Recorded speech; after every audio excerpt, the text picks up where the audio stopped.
Então você vai o quê? Aos poucos vai construindo um raciocínio lógico para chegar. Porque aí você não quebra rapport com a pessoa. A pessoa continua seguindo o raciocínio lógico.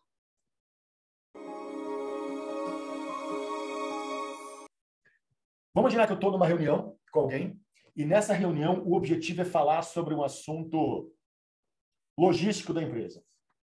Falando sobre um assunto logístico da empresa, tá? E aí eu estou lá na reunião e tem vários diretores e o CEO também está lá. O CEO está lá. E aí, de repente, o CEO faz uma pergunta. Como que está aquela máquina da fábrica que não estava funcionando, que estava com defeito? Ou melhor, ao invés de ele estar falando desse assunto na reunião, ele puxa uma informação que não é desse assunto.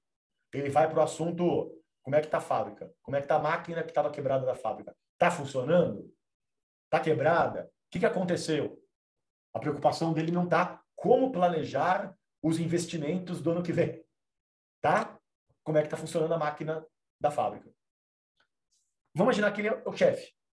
Você vai falar como? Chefe, o assunto não é esse, né? Vamos falar do que a gente precisa falar para não perder tempo? Aí isso chama-se autodemissão. Porque você quebrou a bola com o seu chefe na hora. Então o que você tem que fazer? Entra na cabeça de quem? Do esquizofrênico. Né? Regra número 1, entra na cabeça do esquizofrênico. O que você faz? Responde. Responde.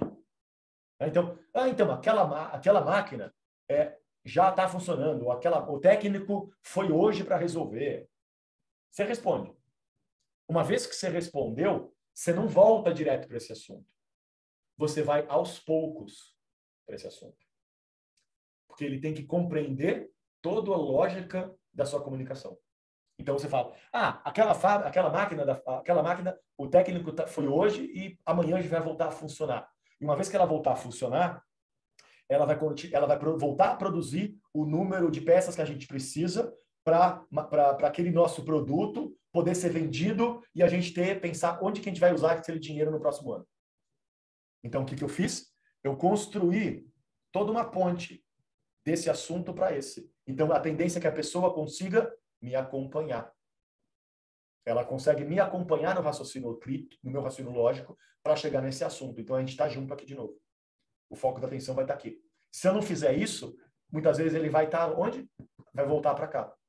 Se eu só responder aqui, está funcionando a máquina assim, como é que nós vamos usar? Se você pular rapidamente, muitas vezes o foco da atenção ainda está aqui. Ele ainda está pensando, será que não vai quebrar a máquina de novo? Quanto de produção vai estar usando? Muitas vezes ele ainda vai estar com a cabeça aqui. E isso acontece mais do que a gente imagina em empresas. Por quê? É muito comum a gente ver que pessoas do alto escalão, em algum momento da vida delas, elas já estiveram aqui embaixo. E elas foram o quê? Crescendo na empresa. Elas foram saindo de cargos, né, mais técnicos e foram subindo até entrar em cargos mais logísticos e estratégicos. Então, a cabeça, muitas vezes, dessa pessoa daqui de cima ainda pensa daqui de baixo. Então, muitas vezes, o foco da atenção dela é se preocupar com detalhes. E ela não deveria mais estar se preocupando com detalhes, porque ela está no departamento mais estratégico da empresa, mais macro. Ela tem que estar pensando de maneira mais macro e não de micro. Mas acontece, a gente vê muito nas empresas isso acontecer. A pessoa que está aqui de cima entrando em detalhes que não era para ele estar fazendo ainda isso.